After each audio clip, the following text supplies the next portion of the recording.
So a warm welcome to today's seminar on ethical AI in healthcare.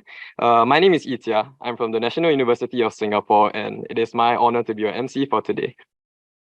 So artificial intelligence, or AI, has permeated our society in so many ways. Like, in driving, we have Tesla's AI in the cars. For content creation as well, we have OpenAI, ChatGPT. But all of these come with their ethical considerations and concerns. And this also includes AI in healthcare. So that is why we are here today. And so we have this panel and this seminar today. Yeah, so today we have in our midst an exceptional group of clinicians, data scientists, researchers, and ethicists from around the world, and to share our insights into this area of one another. So we hope this seminar on ethical AI in healthcare will allow us to exchange ideas, share knowledge, and build strong connections and inspire new collaborations with one another in this field. So without further ado, I would like to invite Professor Patrick Casey, Senior Vice Dean of the Duke NUS Medical School, to give the welcome address. Professor Casey, please.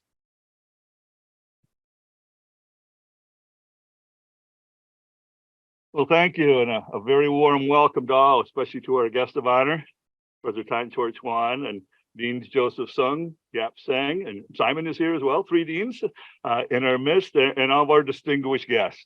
As we just heard, the rapid rise of AI in healthcare is bringing about many concerns regarding ethical considerations, governance issues, and as the technology deploys, and is deploying very rapidly, we're going to need to be able to get a handle on this. To address these issues, this seminar brings together experts from various fields, clinical, as we heard, ethics, governance, regulatory, to share their experience and their insight. We're especially grateful that Chor Chuan has agreed to participate in the seminar due to his vast experience in the many roles he's played in medicine and academics throughout his career. He'll be sharing, of course, particularly the role of AI in healthcare transformation. But I've been here 18 years, and I don't think I've ever had a chance to introduce Chor Chuan. So I'm going to take a couple of minutes to do that. We all know Chor Chuan, right?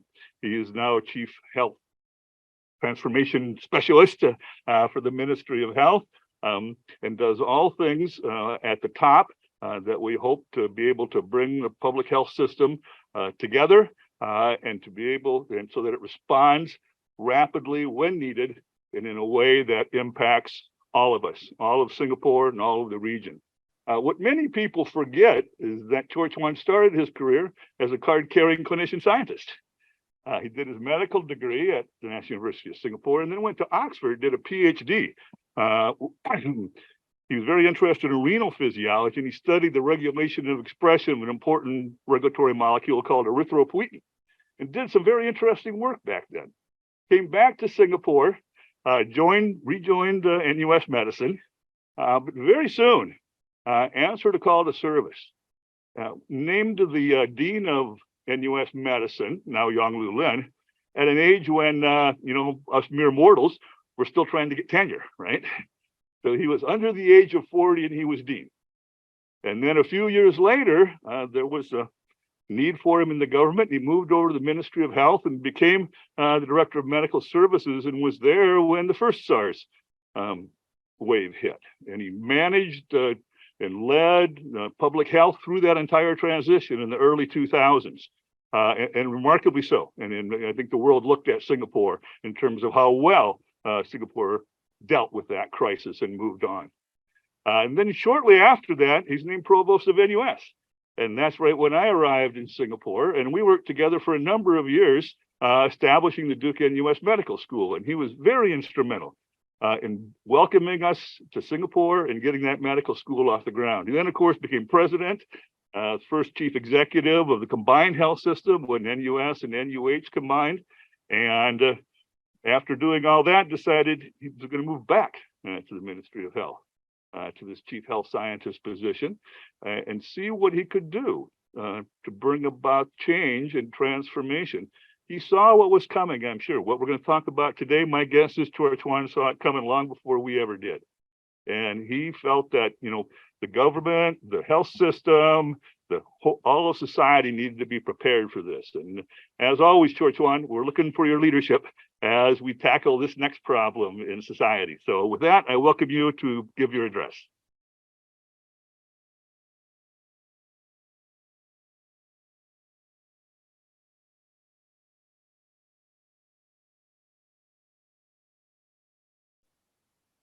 Well, good afternoon, everyone, and it's such a pleasure and honor to be able to share some opening remarks with this distinguished audience.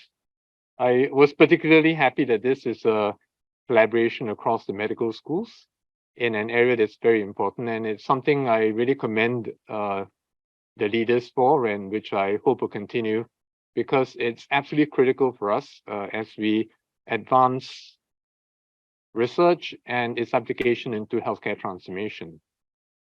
All of us understand, of course, the reasons why we are having this symposium today. I think some people are saying that medicine is becoming a data science.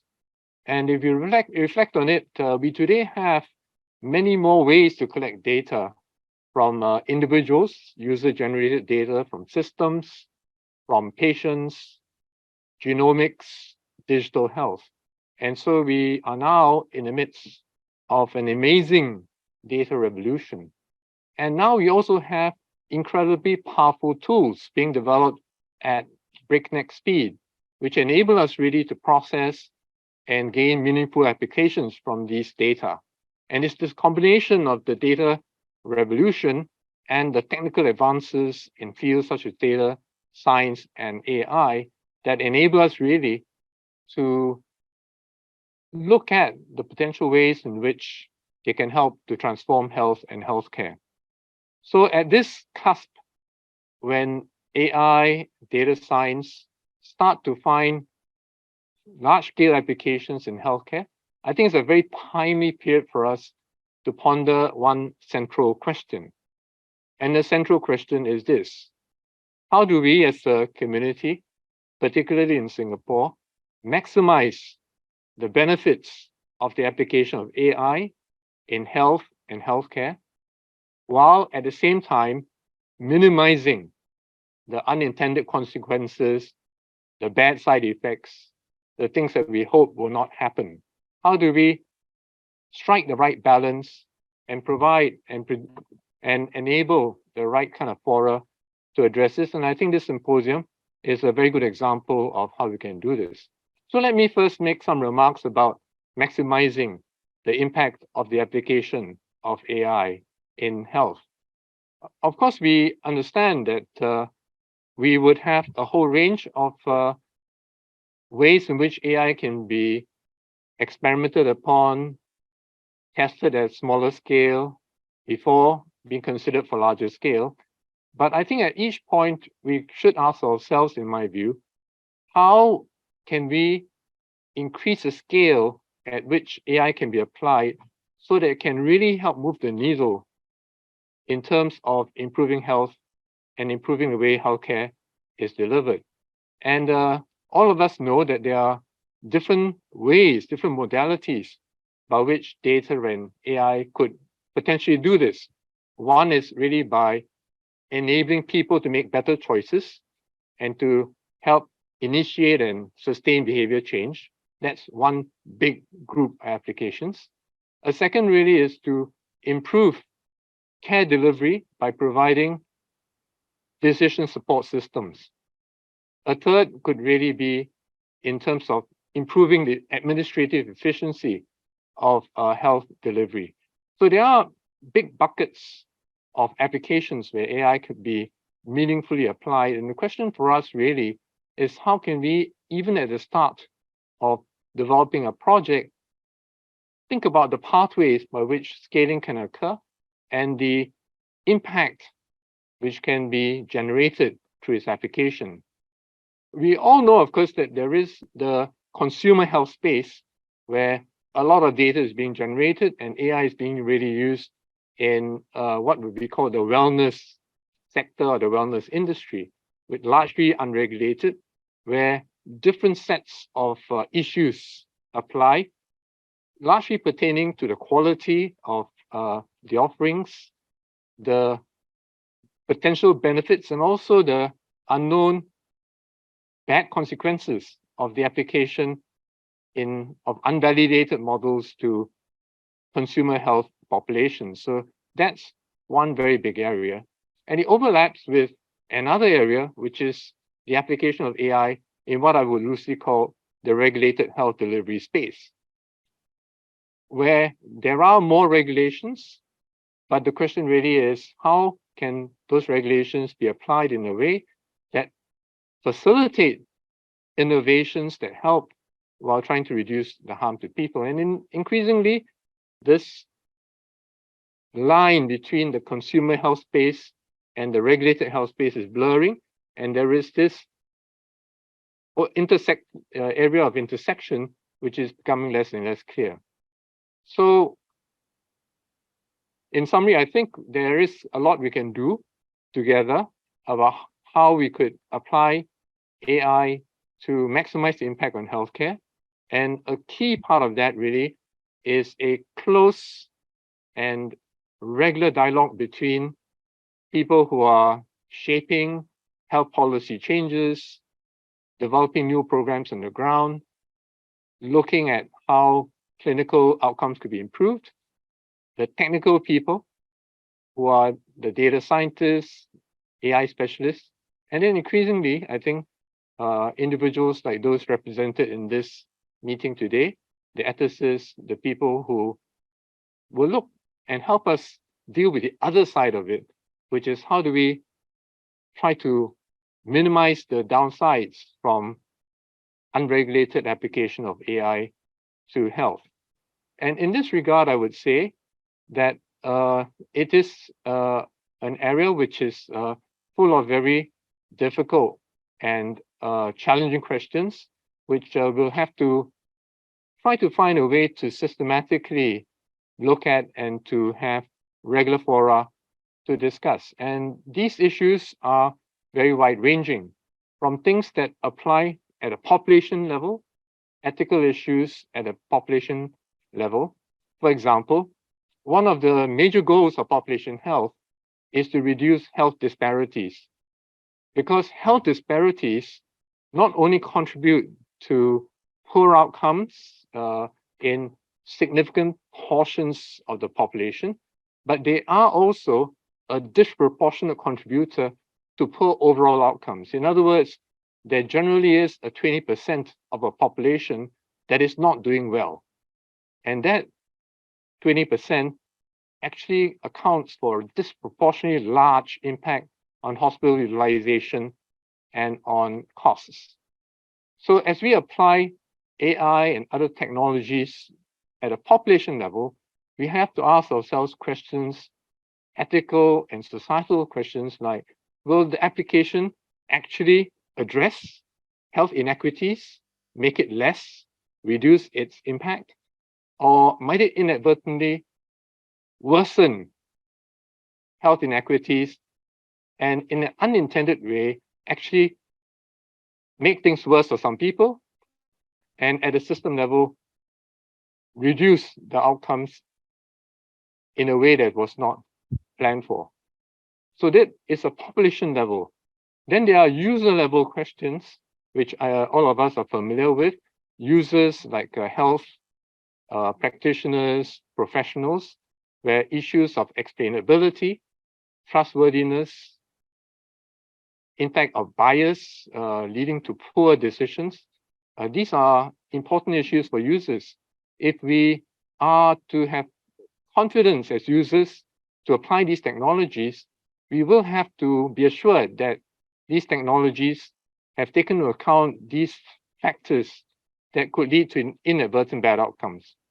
So a topical example would be if the learning set for AI application is biased in the fact that it does not draw data from a representative and sufficiently diverse population, then it could lead to algorithms which then become biased, and that unseen, unwanted bias could work its way into large-scale clinical practice.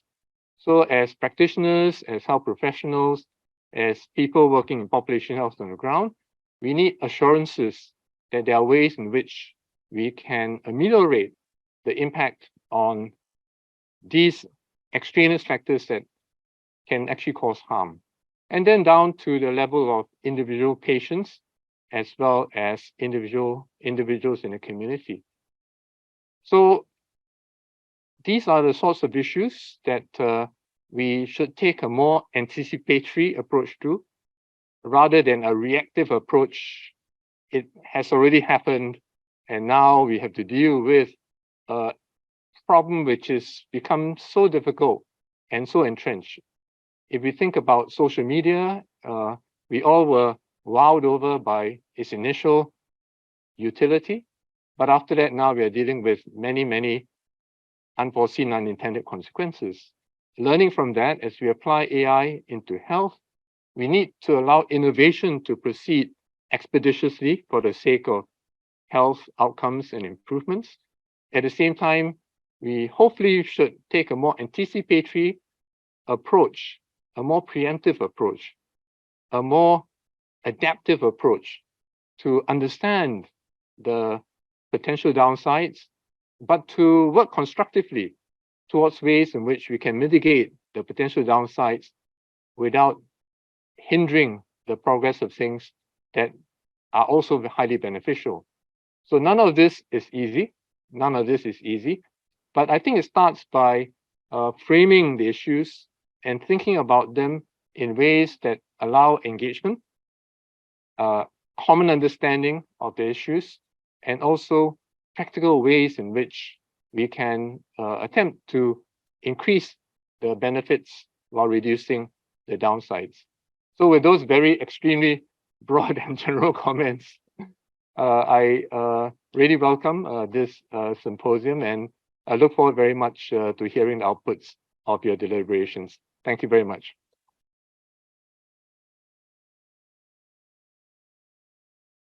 Thank you, Prof. Casey and Prof. Tan, for your introduction.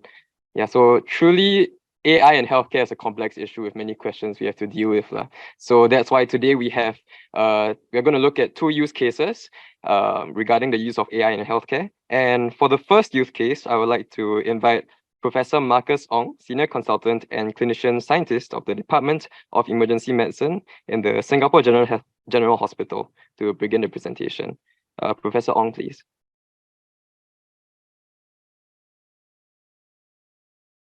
Thanks very much. Good afternoon. And, as a co-host together with Victor, welcome on behalf of our teams, to this seminar.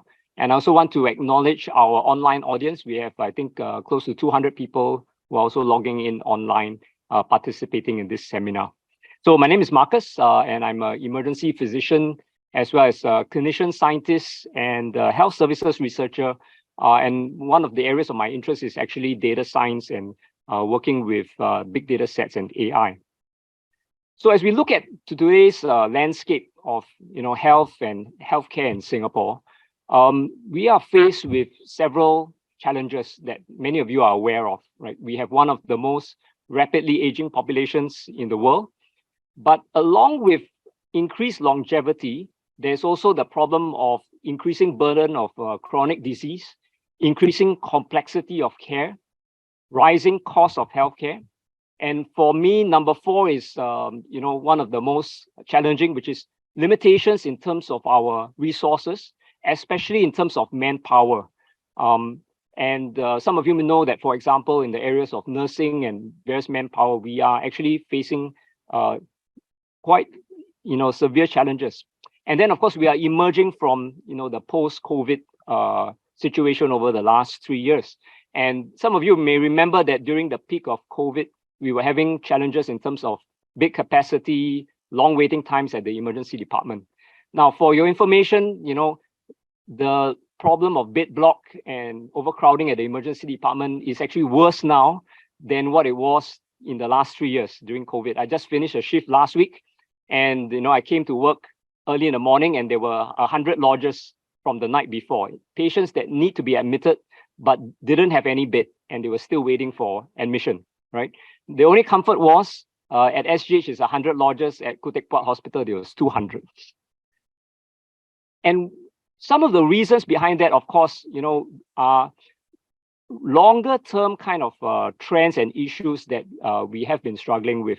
You can see the OH support ratio has gone from 8 to 3, and then heading towards 2. This means that for every aged person above 65, the number of economically productive people is actually reducing, that is able to support that elderly person. And likewise, in terms of demand, it has been actually increasing by 5 to 10% per year. So one of my hats is as National Pre-Hospital or EMS Medical Director. And we have actually been seeing our ambulance call volume double over the last 10 years. And you can see that the ones in pink are the patients above 65. The ones in green are below 65. And a lot of that growth is, of course, being driven by the elderly patients. But overall, that demand has actually been increasing nationally and has not been slowing down. And in the same way, emergency departments, hospitals are also seeing that kind of increased demand. In other aspects, COVID has also impacted us. This is data from my National Cardiac Arrest Registry, where for various reasons during the pandemic, we actually saw bystander CPR and willingness of, for example, the community to help, as a first responder has decreased. And we were seeing actually reduction in terms of our survival for cardiac arrest. And this also translates into, for example, deterioration in some of our service delivery, for example, door to balloon time for myocardial infarction or stroke care. And we had situations where ambulances were being delayed because of the increased demand, and there was actually no ambulance available to dispatch to a 995 or 911 call in Singapore. What are some of the solutions that we could tap on to address some of these challenges? So it's been said that data is the new oil in healthcare and in biomedicine. If we are able to harness the power of data, we can derive insights into disease and biology, improve efficiency, develop new tools, both diagnostic and therapeutic, improve patient outcomes, and hopefully lower healthcare costs. In Singapore speak, that is faster, cheaper, better, right? And as a reflection of that potential, more than ever before, we are actually pulling together data, and this is one of the strengths of our ecosystem. This is an example from my realm, which is the pre-hospital emergency care landscape. So today, if you call 995, after my dispatcher asks you some triage questions, is the patient conscious? Are you breathing normally? What's your chief complaint?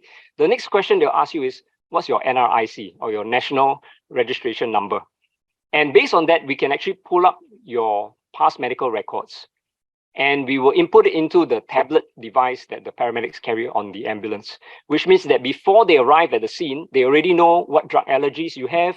If you're a cancer patient, you're taking medication to thin your blood, for example.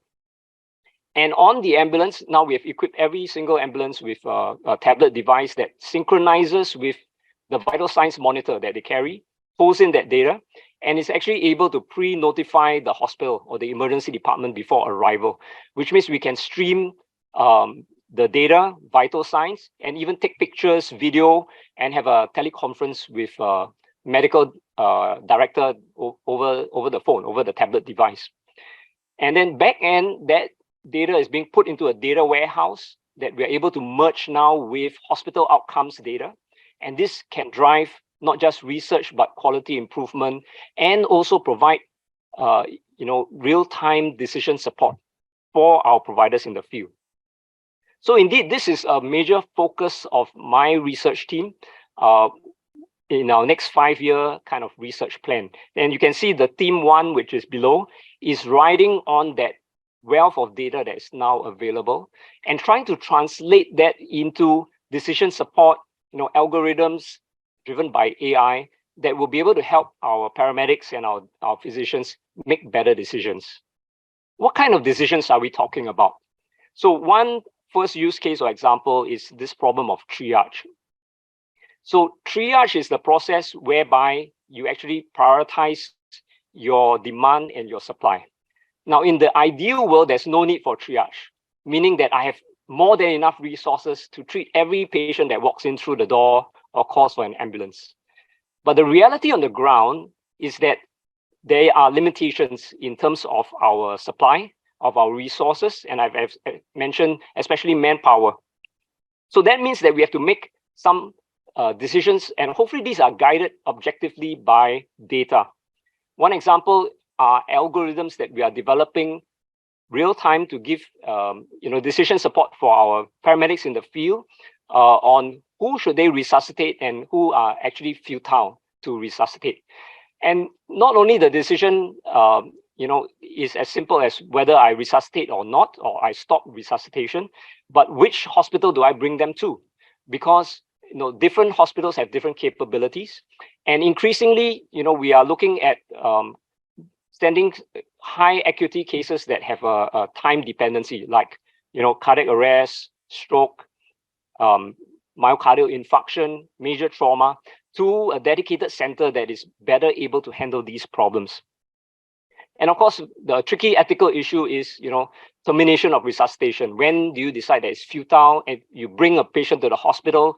It's actually going to consume more resources, time, and effort versus giving the patient the dignity to die at home and, in the presence of their loved ones. So we currently have very clinical kind of protocols that guide our staff. But what we're looking to do is actually improve that, using data, using AI, and be able to actually have an objective feedback loop that we can improve that kind of decision support. Another example is a project that we have. This is actually a spin-off from my lab, which we call AI Triage, where we are actually using a combination of machine learning, heart rate variability analysis, and clinical risk scores to triage patients with chest pain. Who should be admitted, who should see the cardiologist immediately versus you can wait 1 week versus you can be treated in primary care. So to wrap up, there are some thorny questions around these applications that I've been talking about. Who is responsible for that, decision? If AI gives a recommendation, is it the person who came up with the AI algorithm? Is it the hospital that endorsed it? Is it the physician at the end of the day that's still treating the patient? And do we leave things to fate? Fairness, accountability, transparency, ethics. How do we make better decisions, ethical decisions that will actually benefit our patients, and as Prof. Tan Chua was saying, with minimizing the risk? And I think part of the solution is that if we put the patient at the center of what we do, we need to build around them an alliance of the clinicians, the policymakers, and the community.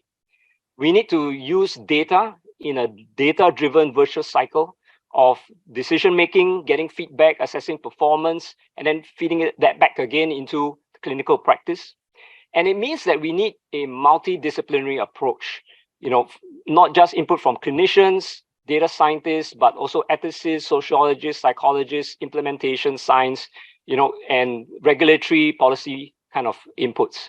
And, today, I think what we're trying to do is you will hear from people across this spectrum, and hopefully, together we can make better decisions for our patients. So with that, thank you very much.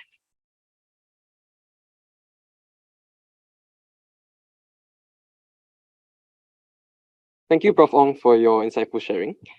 Moving on with use case 1, we are glad to have Associate Professor Liu Nan from the Center of Quantitative Medicine and Program in Health Services and Systems Research in the Duke NUS Medical School to give a presentation on explainable AI in termination of resuscitation. Professor Nan, please.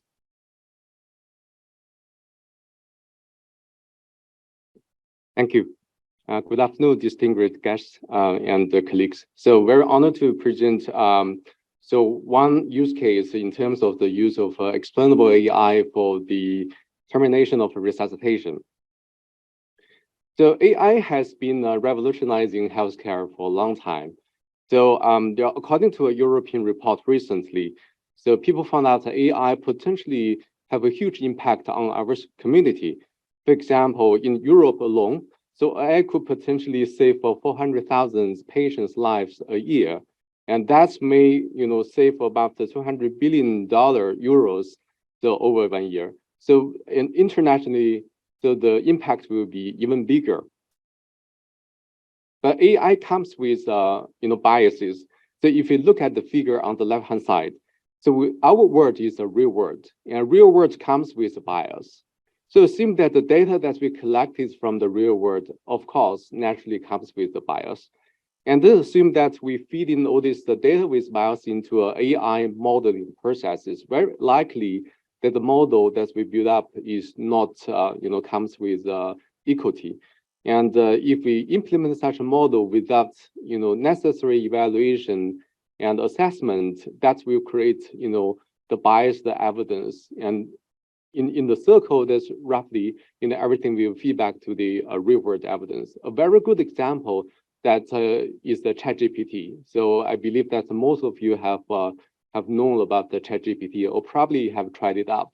So ChatGPT is a very powerful tool. This can generate a lot of new context, new texts. So if you key in the questions or ask ChatGPT to generate the contents, it can provide you such contents. But there's no regulations. There's no regulation. Imagine that such contents without regulation, without assessments will be flow back into the internet. And after a few years, so the internet will full of fake or data with errors and with biases. And if we use such a biased data to build our AI models, and it becomes a biased model again. And a very good example that's on the right-hand side is one recent publication talk about their bias that's in the stroke risk prediction models and between black and white and also across sex and age. So let's start with one example that's suppose that we are dealing with patients with cardiac arrest, and then we want to use AI to make a prediction on how likely the patients will survive. And the answer is that the chance of survival for these patients is 5%. Then naturally we will ask question, right? So is the prediction trustworthy? So how can I trust such a prediction with a 5% survival? And what if the prediction is not accurate, right? What is if it is false positive or false negative? And how does AI make a decision? So these are the questions that people always ask. So even beyond the context of a termination of resuscitation, these are the natural questions to ask. So there's a pressing needs in healthcare regarding the use of explainable AI. Right, black boxes are not favored in healthcare. So primarily because that interpretability is very important in clinical decision making, and our clinicians and healthcare professionals prefer something that can be understood, and such that especially in high-stake decision making. So doctors want to understand your model. Doctors want to understand the situation that's where the model can be used, and this is why in traditional healthcare setting, that people always interpret models, almost specifically clinical scores. So there are many methodologies in XAI or explainable AI domain. And the scoring system is one such domain that's very relevant to healthcare and have been commonly used. So here are some examples around the sparse scoring models in healthcare. So one good example is the National Early Warning Score, which has been widely used internationally and also in Singapore. And the advantage of a traditional scoring system is that those scores can infer variable contributions to the final decision. So you can easily look at the contributions of variables and its specific categories and its risk contribution to the final risk prediction. So in the past few years, our team has been working on explainable AI methodologies, and the scoring system, such as AutoScore framework, was built up to facilitate the derivation and development of simple and interpretable clinical scoring systems. So the tool has been uploaded into the online to make it public, so everybody can use it and test it. So here I give the example where that we use AutoScore framework to derive a pre-hospital return of spontaneous circulation. So for short, it's a PROSC score. And we leverage on the big data that we collected in the Pan-Asian region. So where that just now Professor Marcus Song mentioned about. So only when we have a big data, a high quality data so that we can build meaningful AI models. And the table on the left-hand side illustrates the 5 variable scoring table that we have.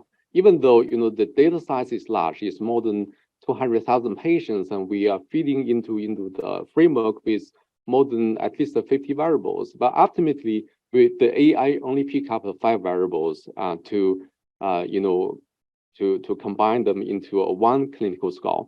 So it's quite straightforward to understand. For example, since we are looking to the probability of having a return of spontaneous circulation, which is a good outcome. So when the age is less than 60, and there's a higher chance, a higher score, which correspond to a higher chance of having ROSC. But when the age is more than 90, so the score becomes 0. So it's very natural and very easy to understand by users. And even though the score only comes with 5 variables, very simple. But when we compare this score versus other existing clinical scores and prediction models, we found out that actually the score itself is good enough in terms of the prediction performance. So let's come back to the same figure.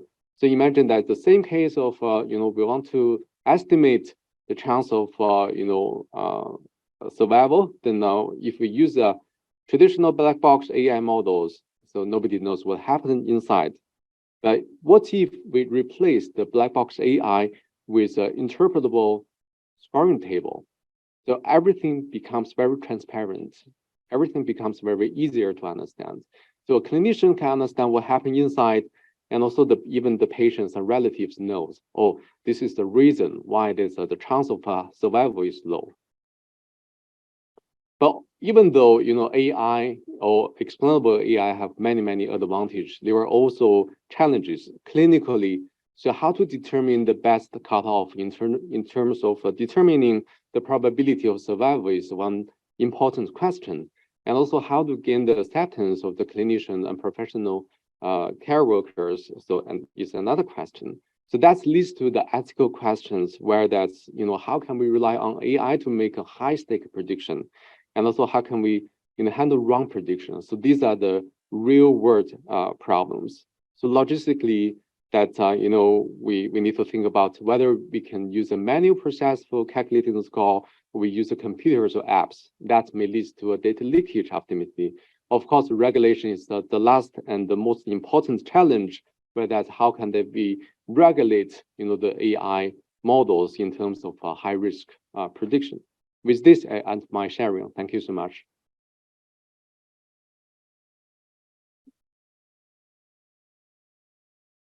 Thank you, Prof. Liu-Nan, for your presentation. Continuing with use case 1, we would like to invite Dr. Meili Mertens, an associate researcher from the Center for Medical Science and Technology Studies in the University of Copenhagen, to give us a presentation on fatal self-fulfilling prophecies and predicting quality of life. Dr. Mertens, please.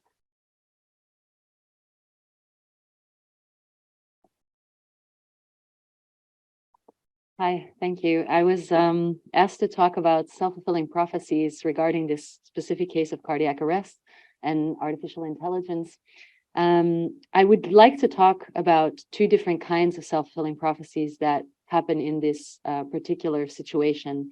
And just so you could get an idea about what clinicians and healthcare professionals deal with, I want you to imagine a patient, a 58-year-old patient named Patrick, who has a cardiac arrest out of hospital. And I'm sorry, I had no idea that there would be Patricks in the room.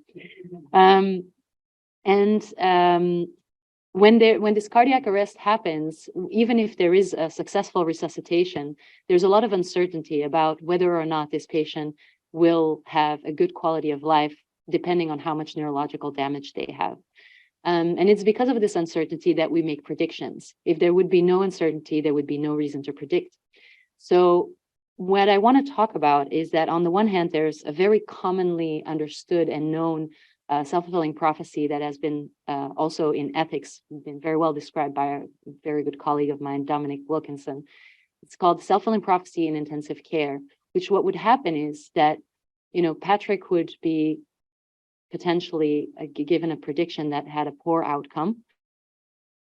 and then therefore the life-sustaining treatment will be withdrawn, and then Patrick comes to die, regardless of whether or not his outcome would have been poor otherwise.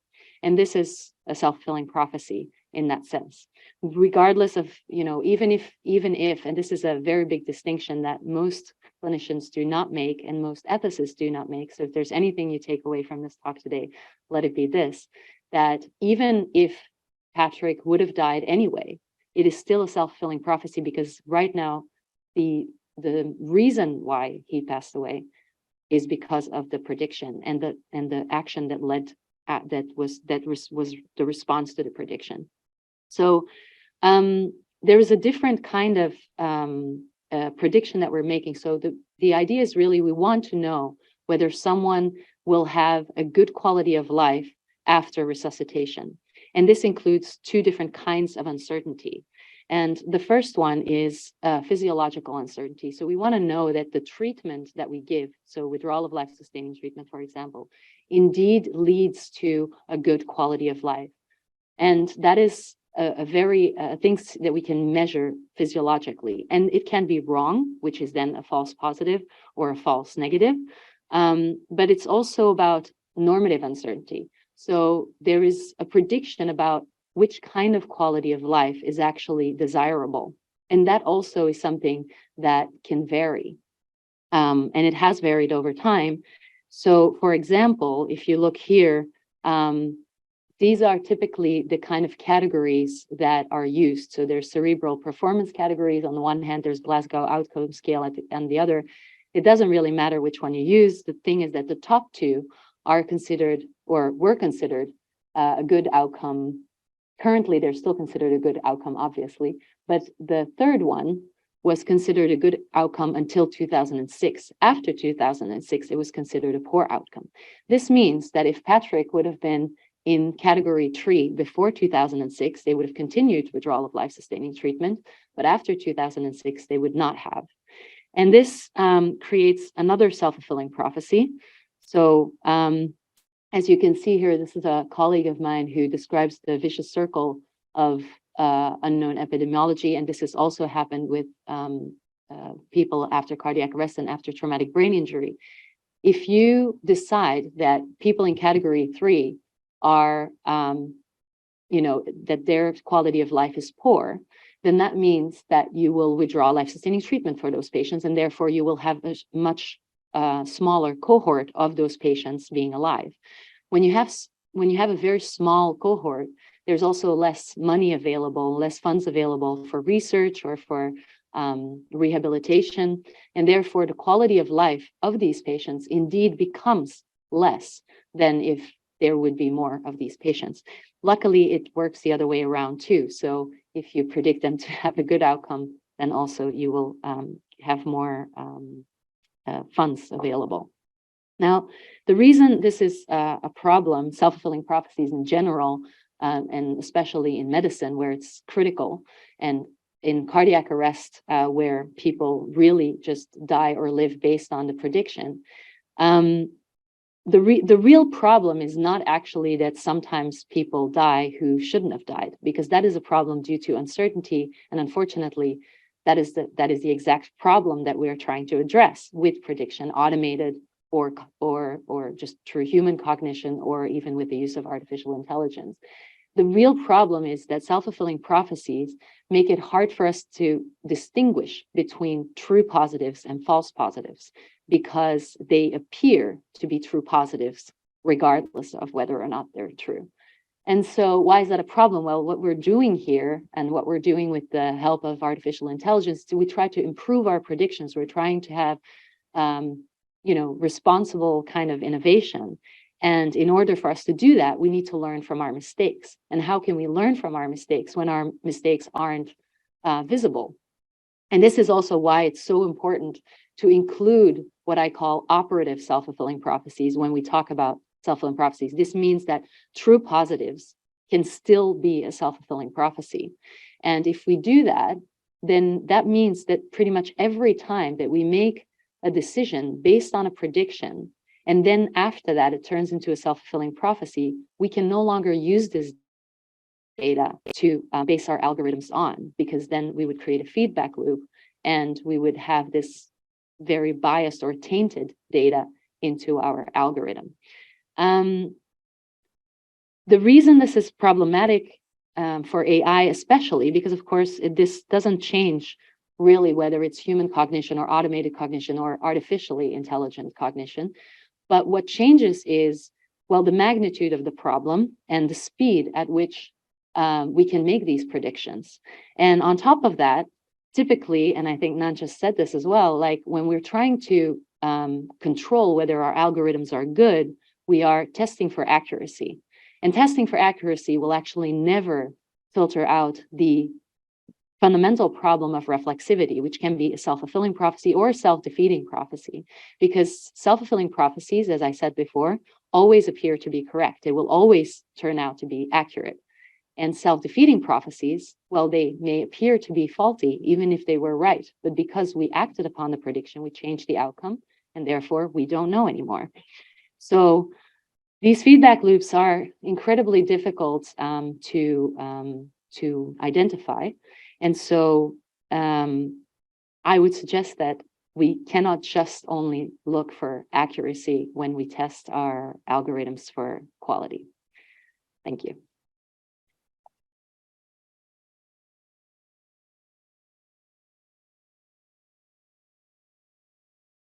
Thank you, Dr. Mertens, for your sharing. Moving on, we are going to start with use case 2. And, up next, we have Ms. Sarah Tang, yes, a specialist pharmacist from the Singapore General Hospital, to begin the sharing of use case 2.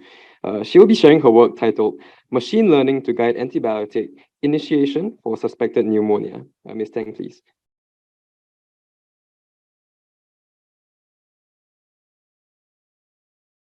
A very good afternoon to everyone. My name is Sarah, and I represent the stewardship team from across the street at SGH. And I'll be sharing some of experience we had with the use of machine learning to guide antibiotic use when a patient has a suspected pneumonia. So the use case was born because we in SGH do see a very high patient load, and many of our patients that come through our doors do have signs and symptoms suggestive of pneumonia, or more broadly speaking, a lower respiratory tract infection.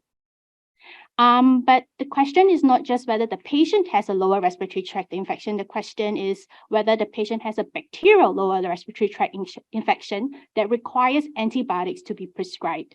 For these questions, a doctor would have to look through a multitude of data in terms of the range of data types, but also the complexity of the data. So we have patients with multiple comorbidities or have had recurrent hospital visits over the past months, and they have to kind of work through all this information. And to make it even more difficult, we know that there is no diagnostic gold standard to be able to say, I test, I know for sure that this patient has a bacterial or even a viral respiratory tract infection. And that results in a lot of human variability. It depends on the clinician's judgment, assessment, risk threshold to decide, should I start a patient with an antibiotic or to hold off?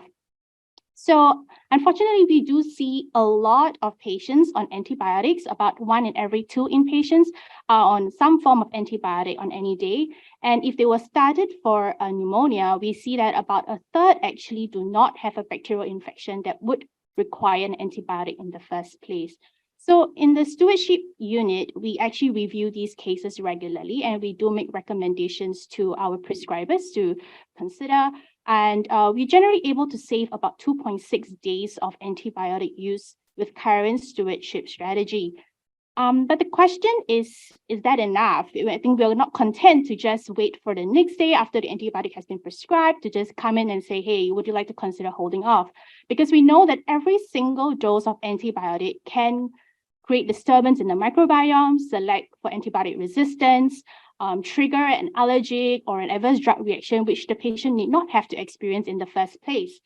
So we wondered if we could have something that could decide if the patient should benefit from an antibiotic prescribed at the point of prescribing itself. We wanted a tool that could augment a clinician's decision to decide if they could prescribe or perhaps withhold the antibiotic.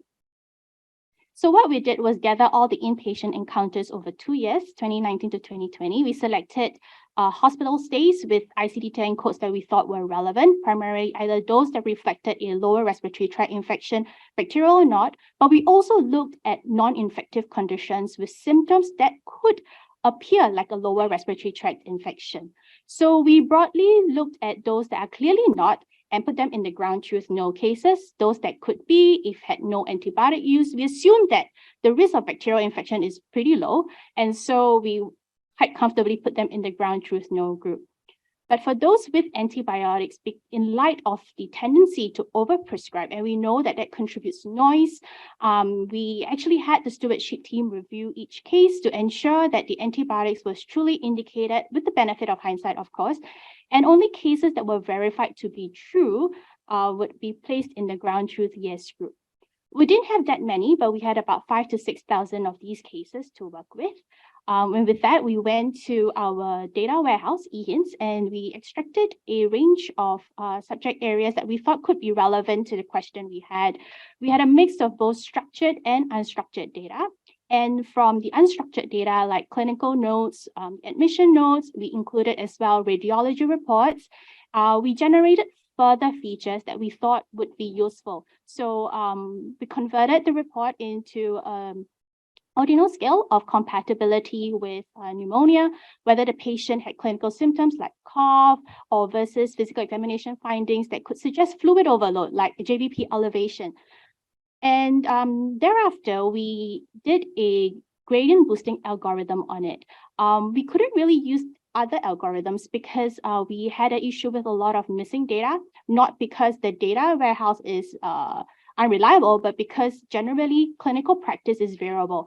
A doctor may choose to do this test for this patient, but may not for another clinician. So with this amount of data, and we were not comfortable to impute, we decided to go ahead only with a gradient boosting algorithm, which gave us a fairly good accuracy of 80% and balanced sensitivity and specificity. And we wanted to know a little bit more like how did the model derive its conclusion? So we generated a shared plot to give us some insights on the features that the model actually used in its determination.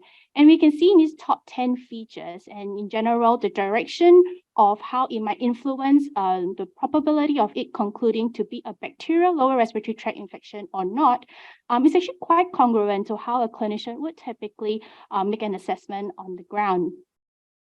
So we saw that as a proof of concept that machine learning can be used to classify the absence or the presence or absence of bacterial lower respiratory tract infections. Certainly, there are limitations. We are only a single institution practice. We only use retrospective data set, which assume all data is available at the point of model ingestion. And this is just over a short two-year time frame. But we certainly see its potential to support clinical decision-making. And we anticipate it to be something that clinicians could use to help in their decisions at the bedside when they could trigger the model if they needed a second opinion, and also to see how it can augment our current antimicrobial stewardship efforts. We actually have gone on to do a short prospective evaluation where we ran the model concurrently with how the stewardship team reviews their cases. It's a short time of about 2 to 3 months, but we see from the results that even in a prospective way that the performance of the model is quite non-inferior to our stewardship team. And if this was employed alongside our stewardship team review, we could potentially have identified 126 supposed bacterial pneumonia cases that were probably not, and could have saved about 2/3 of these cases from unnecessary antibiotic use. And I guess I wanted to also bring it back to the context of our gathering today, and that is, other than building a model that's for SGH or for Singapore, how does this model that we have built translate to the fellow men in the bigger global community? Certainly, antibiotic resistance is a global issue. Antibiotic stewardship is something that I think globally we're looking to have in every country. And we can see that AI/ML has a potential for stewardship strategy, but it certainly brings a lot of challenges because we know other than geographical, demographical, in ID space, there's epidemiological differences. So how does this model work? We don't know. We probably need to validate or even build to order. But then again, that warrants the question of what resources are available. Is that data already available? In what format is this data available? Is there a suitable IT infrastructure to support even the deployment of such models in that setting? And not just the architecture, but also things like reliable internet connectivity, electricity, and where, places which has a lot of rural areas where they have a lot of community health workers actually doing a lot of the burden of diagnosing and treating. They probably need something that is portable to bring along with them as and when they could use. So certainly something like this that has to be integrated into a full system will be too bulky, cumbersome, and we really do need to take a look at how to make this nimble. Also the types of data that it needs to feed on. Does it require sophisticated tests? Does it need expert input? And certainly the cost of it as well, to not just build or maintain such a system, but what's its cost benefit to its impact, and certainly what's its relative cost benefit to other forms of stewardship strategies or healthcare interventions. So with that, just to acknowledge the rest of the team who worked hard for this, and thank you.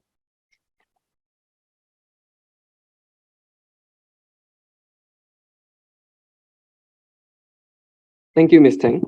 Moving on to the second use case, we have Dr. Sean Conway, founder of IXO, Internet of Impact, to give his presentation on ethical AI in healthcare, a global perspective. Dr. Conway, please.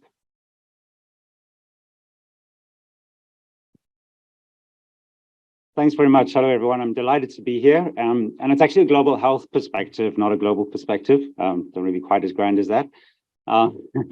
So I'm going to give a quick safari, which means it's a journey through what is prior art. And I think there's a very good link here between the previous presentation and what I'm going to talk about today. And then kind of go a bit deep into what are the technologies, the contexts, and also empathy. So drawing on a book written by Eric Topol about deep medicine, and really sort of considering more than the technologies. And then what do the future horizons look like? And then I'm going to end with a little mention of a study that we're about to embark. So the prior art here in treating lower respiratory tract infections with antibiotics is IMCI, the Integrated Management of Childhood Illness. And this is a paper-based algorithm that was created by UNICEF back in the 90s, has been widely deployed, particularly in low resource settings, and is sort of the standard of care. And the claim is that algorithms to manage childhood illness in low resource settings using these kinds of algorithms can actually reduce the misuse of antibiotics and support healthcare workers in their decision support to make better decisions for better health outcomes. Now, a study done fairly recently showed that this can be augmented with mobile health technology. So the Almanac study looked at algorithms for managing childhood illness in Tanzania, and using these IMCI type algorithms, but deployed through a mobile device. And this showed the reduction in overuse of antibiotics from 85% down to 15%, which is obviously a remarkable change just using technology. And so we can see technologies do have the potential, but the context is super important. Now, when we talk about context, it's really about a mixture of prior probabilities and also, what are the what's the causality that leads to an outcome. And in this case, we're looking at outcomes on the one side of survival, and on the other side of decreased microbial resistance. And so we've got two sort of outcomes that could actually be kind of mutually exclusive. So if we look purely from a correlation perspective, not treating children would maybe improve or reduce the development of antimicrobial resistance. And we've got a lot of these examples in healthcare, particularly when we take frequentist approaches. And I remember my course in human judgment and decision making at the London School of Hygiene and Tropical Medicine, probably 20 years or more ago. So it was the beginning of when most of us had not started using Google, and the idea that you can have these adaptive algorithms, was still very new to us. And my professor at the time said, all these people in this esteemed establishment are heretics because they're frequentists and believe that there's some sort of predictive power in the null hypothesis. So what we have now is the ability to use data that and systems that learn and improve over time, and to put these into models that are not black box models, but models that enable us to look at causality and to look at the parameters.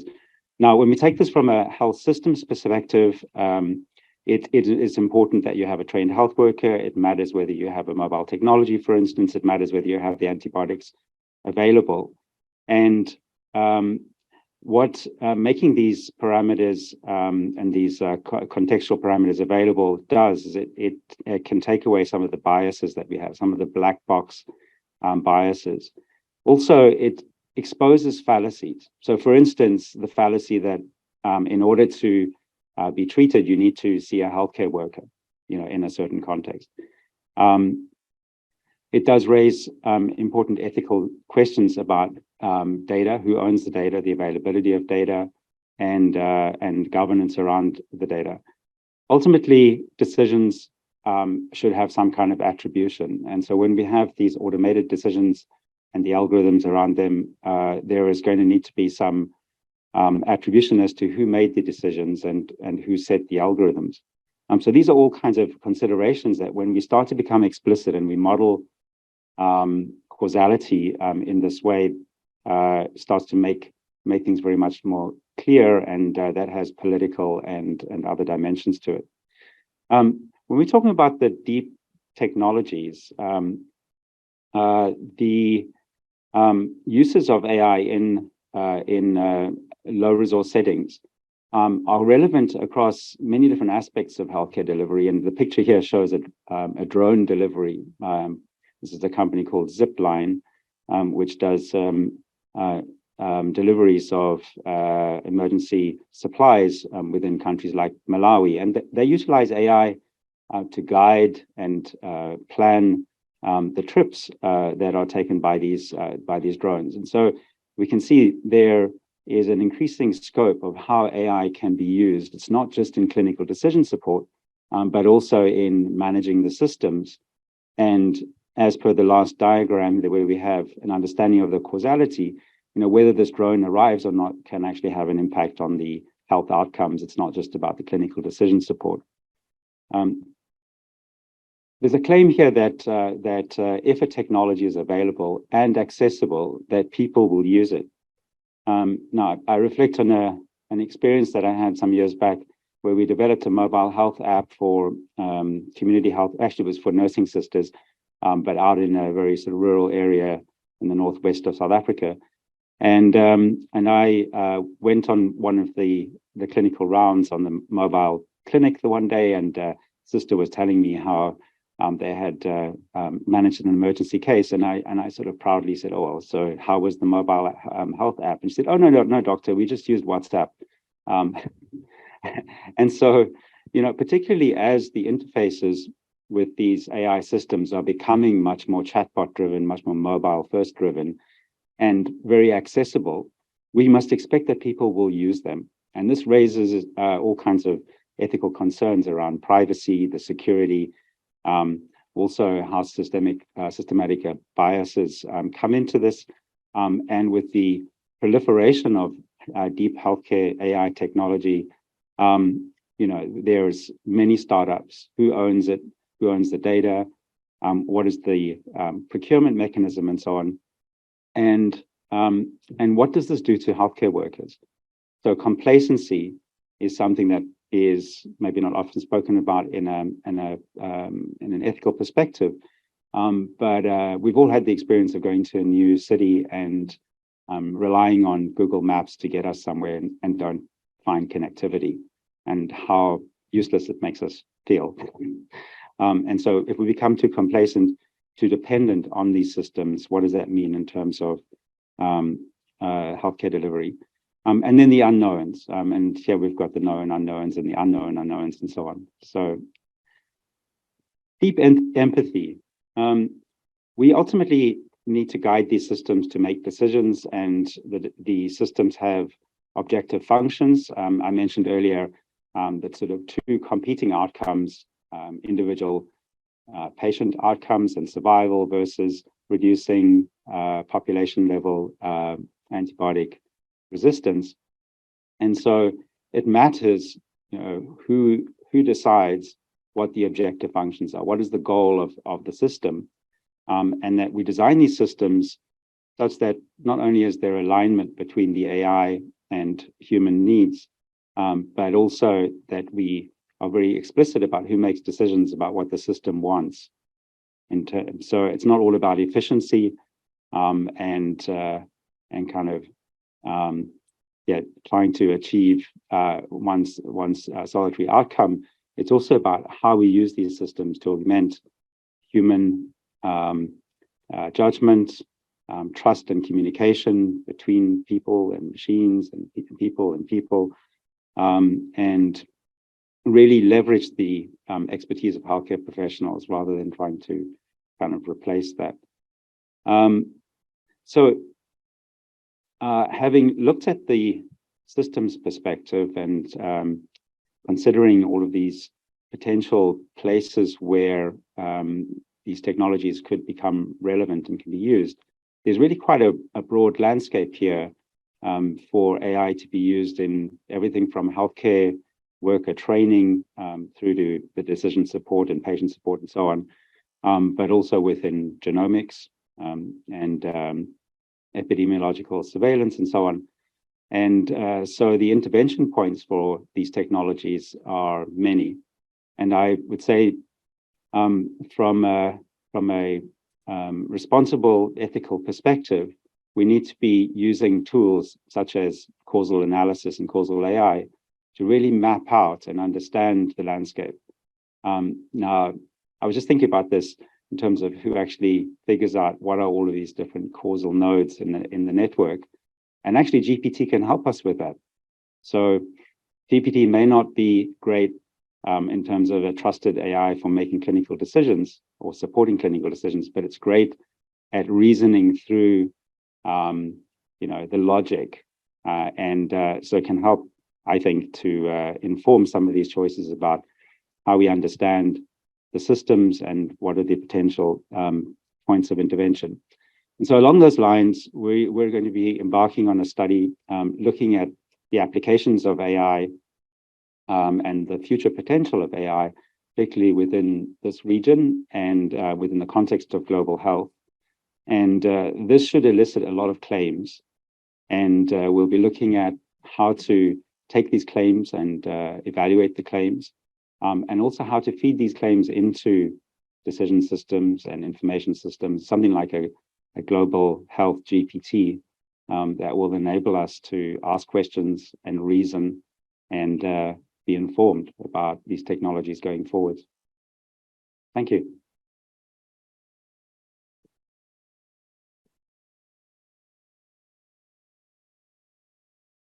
Thank you, Dr. Conway. Now we would like to invite Associate Professor Angela Ballantyne from the Department of Primary Healthcare and General Practice in the University of Otago to wrap up the second use case. Prof. Angela, please.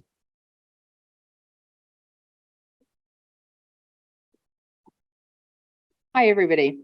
So I'm going to give you something entertaining to look at to start with. So this is something that went viral on Reddit a few weeks ago, where someone had asked an AI model to think about what selfies from these historical groups might look like. So you've got samurai warriors, you've got World War I soldiers, you've got Polynesian sailors. Now, the thing that's sort of so striking initially is just how ridiculous the smiles look. And how out of context they are. So what's happened in this case is that the AI model is drawing predominantly on examples of American selfies and assuming that a particular context, culturally specific type of behavior, smiling, that big cheesy smile, is actually kind of universal and can be universally applied. Now, what I did want to show you by comparison is some historically accurate examples, particularly of what American Indians or Indigenous groups in New Zealand, for example, might have looked like in these historical photographs. Now, we do have these photographs, And obviously, the part of what the problem is here is that the AI is working on an unrepresentative biased data set. But when I looked into sharing those photographs with you today to show you the comparison, we come up with some really serious cultural barriers regarding sharing those images. So many Indigenous groups aren't comfortable for a variety of reasons, one of which is there might be objections to sharing images of people who are deceased, right? And there's lots of cultural protocols around getting consent to kind of use these images, none of which I was able to fulfill today. So we're left with a situation where we can see that the AI program's being really silly and making a mistake. We know that in theory, there's data out there that could help fix that, but there's complex reasons as to why we might not be able to fill that hole.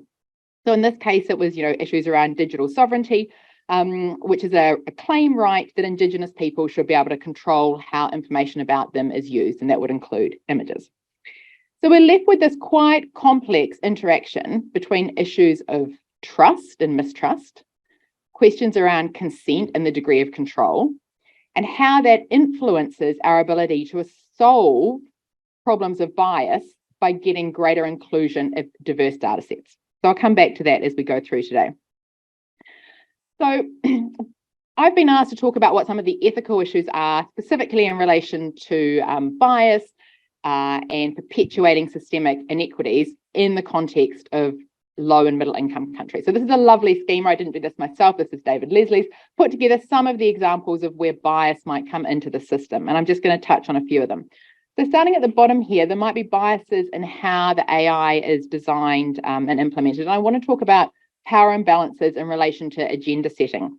So we've heard from the previous speaker, that one of the things we have to think about is who is sitting around the table in terms of designing the target for that AI. So if we think about the use of antimicrobials, there's two potential big ethical models we could use.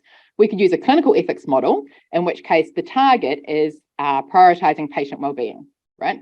And then we would have quite a low threshold for when we might use antimicrobials. We might just say, is the benefit to the patient likely to outweigh the harm to that patient?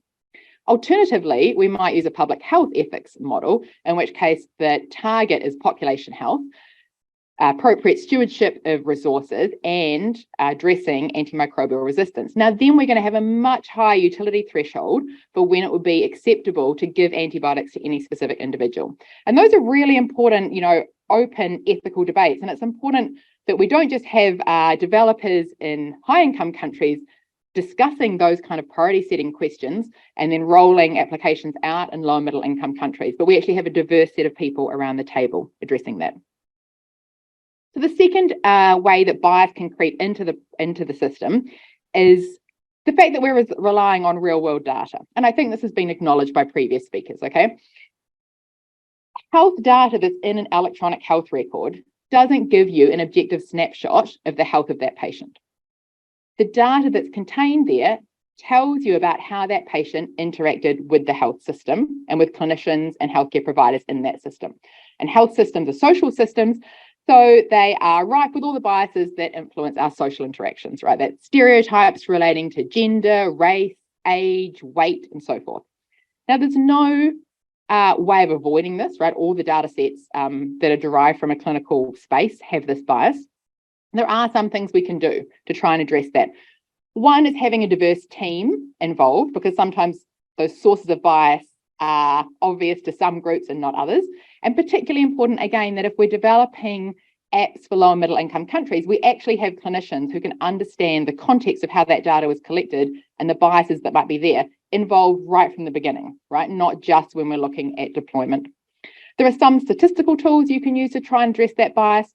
But the point I really want to emphasize is that when we're looking at validation and prospective evaluation, it's critically important that one of the things we evaluate is whether the AI is more biased than clinical judgment. But again, here, there's lots of open-ended debate about that, right? So we might find that the AI model does actually exacerbate inequalities. It's slightly more unfair, but maybe it has a really high utility function, right? So it's saving a lot of money and it's saving a lot of lives. Now, some people in the room would be prepared to accept on an ethical level that trade-off, slightly more unfairness for a lot of lives saved, and others wouldn't necessarily. When we look at the final section, and this sort of comes back to that missing data that I was talking about before, part of the problem is that we're actually just missing data sets. And often this is from low and middle income countries. So if we're relying on data from the clinical space, we know that in many areas in low and middle income countries, there are patients who aren't even accessing healthcare. So the WHO estimates that by 2030, there will be a shortfall of 18 million health workers in low and middle income countries. We can't be relying necessarily on just getting that clinical data from a traditional health space. We need to be looking outside health systems. And this is, a range of interesting models that are being used at the moment, looking at social enterprise, small businesses as models for collecting data, telemedicine to support community health workers. But we also need to be aware there of the digital divide. So increasingly, if we're looking at getting data, this might also include, for example, looking at social media or Google searches outside of the traditional health space. We need to recognise that actually women in low and middle income countries have much less access to mobile phones and mobile internet. So about 327 million fewer women have access to mobile internet in low and middle income countries than men. Okay, so this is going to feed into biases in that data set. And then it brings us back to this question of consent, which is sort of where I started, right? So there's a complex interaction going here. We've got missing data sets, but part of what makes it complex is that often in settings with high mistrust, that might be why the data is missing in the first place, because that could be some racialized populations in high income countries or communities in low and middle income countries. Now, so Nikki Tiffin has argued that actually we need higher consent standards in low and middle income countries because there's a history of mistrust of government institutions there. There's a lack of governance structures around AI, and there aren't existing regulatory structures that protect private interests, for example, data and privacy protections. So she's argued in low and middle income countries, we actually need higher consent standards. But so then we're caught in this trap where the data that we're missing might well come from contexts where there's high mistrust. And if we want to address that, we might be tempted in terms of inclusion to just use the data. But at the same time, ethically, we might be required to actually have higher consent standards, more individual control over that data, right? So we're left with the question of, is it more problematic to build AI models without representative data or to use data in low trust settings without what we might think of as robust consent? And that's a really difficult question that I'm hoping we might better delve into a bit more this evening. Thank you.